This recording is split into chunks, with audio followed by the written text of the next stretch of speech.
كنت بدعي ربنا بدعاء معين كل يوم بكل يقين، وكنت مستنية يحصل اللي أنا عايزاه. بس الأيام كانت بتعدي ومفيش حاجة بتتغير، وبدأت أسأل نفسي هو ليه ربنا ما استجابش لدعائي. فضلت فترة كده أحس إن الدعاء مفيش منه أي نتيجة. بس اكتشفت حاجة وعرفت هو ليه ربنا سبحانه وتعالى ما استجابش لدعائي. هقول لكم على حاجات يا بنات عن تجربة والله حصلت معايا، وليه لما بندعي في أدعية كده ما بتستجابش، مع إن إحنا بنكون شايفين إن الحياة ممكن تنتهي عندنا لو الحاجة اللي أنا عايزاها دي ما حصلتش. تعالي أقولك على حاجة. أول حاجة عايزة أقولك عليها، ولو أنت بتعمليها ما تعملهاش. أنا كان في دعاء كده معين، أو يعني كان عندي مشكلة كده معينة يا بنات. فالمشكلة دي يعني ما اللي هو كنت بدور بقى على حد يحلها لي، فكنت بسأل الناس، يعني ما تعرفوش تحلوا لي المشكلة دي؟ طب ما تعرفوش مثلا تتوسطوا لي في الموضوع ده؟ وهكذا يعني.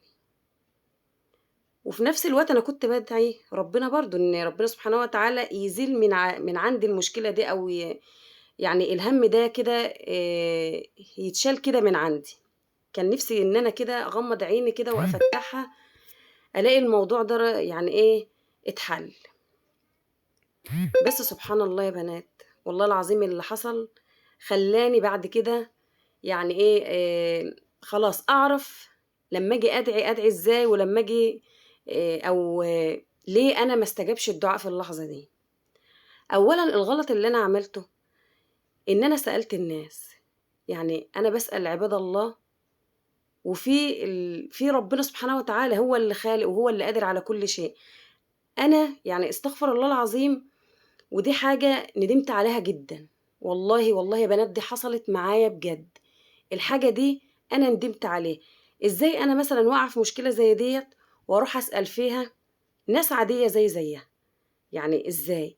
ما عندي ربنا سبحانه وتعالى هو القادر على كل شيء، هو اللي بيعطي، هو الوهاب، هو اللي قادر يغير سبحان الله من حال إلى حال آخر. فالغلط اللي انا عملته ان انا سألت الناس، مع ان انا كنت بصلي وبدعي ربنا في الموضوع ده وبدعي يا رب حل الموضوع ده. بس ما ينفعش ان انا فهمت في اللحظة دي، وبجد انا ندمت واستغفرت ربنا ان انا ما ينفعش يا بنات كده في اللحظة دي ان انا يعني اشارك في دعاء حد. ما انا كده عملت ايه؟ انا كده بدعي ربنا وكل حاجة، بس في نفس الوقت انا بسأل الناس. ف يعني حسيت ان انا لا، ده غلط، ما ينفعش. انا مادام رايحه لربنا انا متاكده وعلى يقين ان هو قادر على كل شيء، ان هو هيعمل لي كل حاجه. خلاص انت الوكيل، انا بفوض امر اليك يعني. عارفين يعني وكيل؟ يعني إيه اسم الوكيل؟ يعني انا خلاص انا وكلتك امري. زي ما بتروحي كده توكلي المحامي مثلا في قضيه معينه، بيبقى هو اللي بيروح وبيترافع وبيجيب لك حقك. فما بالك بقى يعني، ولله المثل الأعلى، ما بالك بقى بربنا سبحانه وتعالى انت بتوكليه في أمر ليكي أو في مشكلة ليكي، وبتفوضي أمرك بقى خلاص لله. مادام وكلت ربنا وفوضت الأمر لله، انت خلاص بتفوضي الأمر كله لله. ما ينفعش ان انت تتدخلي بقى فيه، ما ينفعش ان انا أسأل الناس. ودي كانت من الحاجات الغلط، ومن الحاجات اللي خلتني ان انا بجد ابكي كده وانا بعيط بجد. وانا بصلي عيطت، يعني عيطت بجد وبشدة. هي لحظة كده جاتني يا بنات ان انا وانا بصلي، طب انا ازاي ان انا بدعي ربنا وعند ربنا عز وجل هو القادر على كل شيء، هو يعني اللي عنده حل المشاكل كل حاجة، ازاي انا اسيب ربنا واشارك حد تاني في المشكلة، او ان انا اطلب من الناس؟ يعني ازاي؟ ما هم عباد زي. فالموضوع ده يعني والله جات لي لحظة كده وانا بصلي وقعدت اعيط واستغفر ربنا، يا رب سامحني، يعني يا رب اغفر لي ان انا لجأت لحد من عبادك. وبجد والحمد لله انا ما جاتنيش حل المشكلة من العباد، الحمد لله رب العالمين، هي جات لي من ربنا سبحانه وتعالى. فالشاهد ايه اللي انا بقوله لك؟ ان لما تيجي يعني ليه بنقول بقى هو بيستجابش لينا؟ شوفي بقى الحاجات اللي احنا بنغلط فيها ونحاول نصلحها. زي كده سبحان الله، يمكن من فضل ربنا سبحانه وتعالى عليا ان هو يعني ايه، ربنا عز وجل اداني كده، يعني ايه اللي هو ايه، اصحي كده وفوقي في حتة غلط كده انت عملتيها، والحمد لله. ومن ساعتها ندمت على الموقف اللي انا عملته. ومن ساعتها يا بنات والله ما بسأل عباد ابدا، ما بسألش ناس اي حاجة، اي حاجة خلاص هو الوكيل، يعني هو وكيل، انت بترمي كل القضايا عنده، كل المشاكل عنده، هو اللي قادر على كل شيء. يبقى النقطة دي لازم تكوني متأكدة ان انت رايحة لربنا سبحانه وتعالى يقين. يعني ايه بقى؟ يعني انت متأكدة ان هو اللي هيحلها لك، مش عبد زيك، مش واحدة زيها زيك، لا. فدي من الحاجات اللي بتخلي الدعاء ما يستجابش، ودي عن تجربة، وخدوا بيها واعملوا بيها. ولو في حد كده بيسأل الناس، لا، ارجعي كده في الأدعية بتاعتك كده وظبطي كده من أحوالك، وعن تجربة خديها، وما تسأليش غير ربنا سبحانه وتعالى، وكليه هو وفوضي الأمر إليه هو في كل حاجة، وفي كل حاجة في حياتك. الحاجة التانية يا بنات اللي عايزة أقول لكم عليها، إن سبحان الله برضو في حاجات أنا كنت بدعي بيها كتير، ولله الحمد، الحمد لله يا رب العالمين، إن هي ما حصلتش. يعني شايفين ازاي؟ مع ان انا في الوقت ده كنت بتمنى الحاجه دي تحصل، وبدعي بيها قوي، وبدعي بقى باشتياق جامد ان انا عايزه الحاجه دي. ولله الحمد ان هي ما حصلتش، لان انا عرفت بعد كده ان ربنا سبحانه وتعالى لما بيمنع عنك دعاء انت بتقوليه، وبتبقى حاسه ان هو ده، يعني هو ده الحياه، وهو ده الاول والاخر، ولو ما حصلش هيحصل لنا حاجه، لا.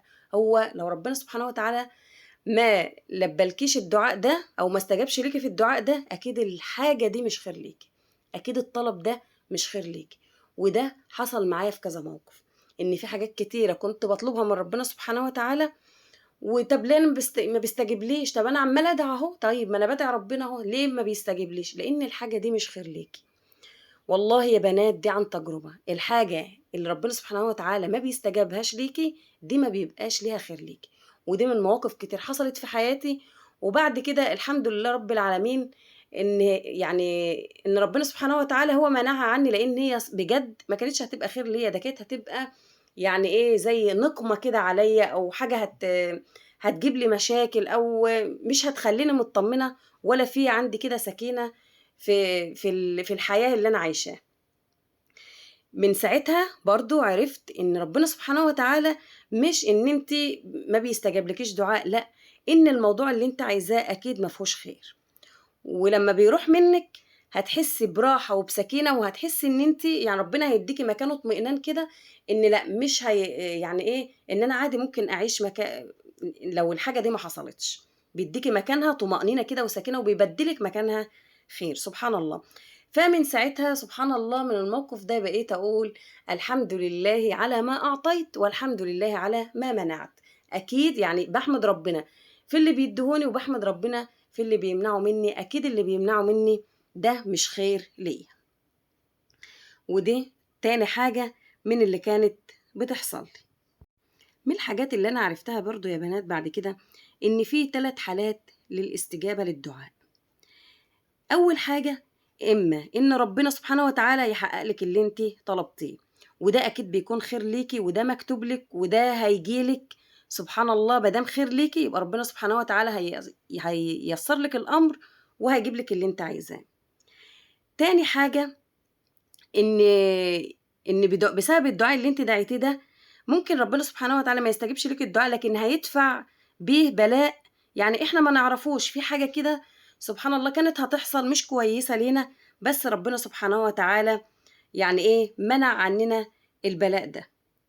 تالت حاجة، لو ما استجابش لك ربنا، اعرف إن هو بيدخرهولك ليوم القيامة، يعني ولا دعوة بتضيع، ولا دمعة كده بتنزل هدر، يعني ولا كلمة يا رب بتمر كده. فلما تيجي تطلبي من ربنا، اعرفي ان انت بتطلبي من القادر على كل شيء، يعني ربنا سبحانه وتعالى عنده كتير. لو انت بقى بتدعي ومش شايفة نتيجة، ما تعيشيش بقى كده في اكتئاب، وما تيأسيش، ربنا سبحانه وتعالى بيسمعك، وخليكِ على يقين دايمًا إن ربنا سبحانه وتعالى قريب منِّك، لإن ربنا عز وجل هو اللي قال لنا كده وقوله الحق في آياته لمّا قال لنا إيه في سورة البقرة: "وإذا سألك عبادي عني فإني قريب أجيب دعوة الداع إذا دعان فليستجيبوا لي وليؤمنوا بي لعلهم يرشدون". دي طبعًا آية بتبين لِك إن ربنا سبحانه وتعالى قريب منِّك جدًا، طبعًا لو سألتيه في أي حاجة ربنا سبحانه وتعالى هيستجيب ليكِ. ادعي وخلّي عندِك يقين، لإن اللي ربنا سبحانه وتعالى عالم بيه أكبر من اللي أنتِ شايفاه خير ليكِ. ما تنسوش بقى تعملوا لايك وتشتركوا كده في القناة، تكتبوا لي كده تعليق حلو منكم، ويا ريت كده تشاركوا الفيديو مع حبايبكم ومع أصحابكم، ولو انتوا مش مشتركين في القناة اشتركوا في القناة علشان خاطر كده إن احنا كده نؤجر كده مع بعض ونوصل حتى لو كلمة بسيطة يعني نؤجر بيها، وتكون العمل ده عمل صالح لينا إن شاء الله كده يوم القيامة. أشوفكم على خير، والسلام عليكم ورحمة الله وبركاته.